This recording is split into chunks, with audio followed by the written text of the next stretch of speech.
Good day. I'm Joaquin Montaño, and I'm the host of the podcast Justice for All.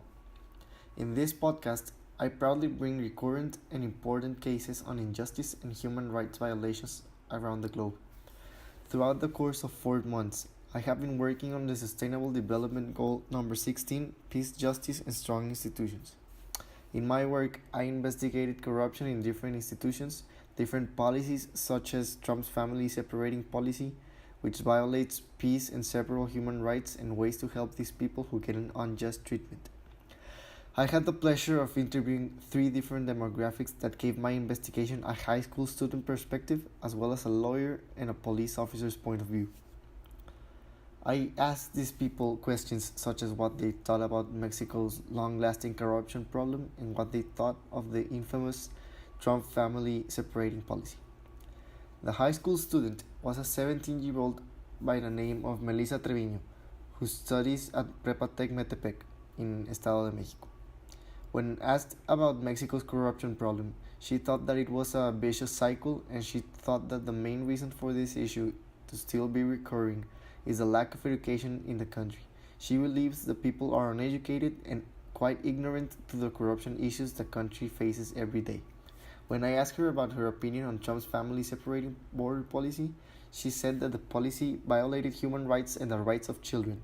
She said that these people were being treated like animals, and this policy was greatly dehumanizing. In school, she gets to touch these types of issues in her classes, and this is an informed and educated point of view from her. The lawyer is a public notary that works in the municipality of San Pedro Garza Garcia.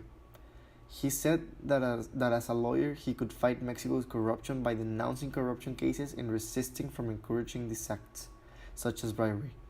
As a lawyer, he has to know about the laws and policies established by countries and presidents. So when I asked him about Trump's policy, he said that he thought President Trump established this policy as to dissuade migrants from approaching the United States for fear of separating their families. He said this policy was one based on fear-mongering towards immigrants.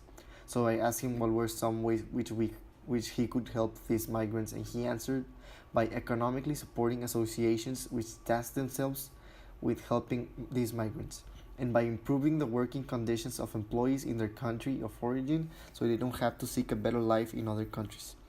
This is a great answer, but sadly a lawyer cannot improve working conditions since this issue is handled by the government and by employers and their businesses. The policeman was an officer named Ariel Coronado, who works for the police force of the municipality of San Pedro Garza Garcia. The officer thought that the majority of bribes that policemen receive are started by the citizens. He believes that most police officers are honest and respectable, and that the citizens are the ones to start the act.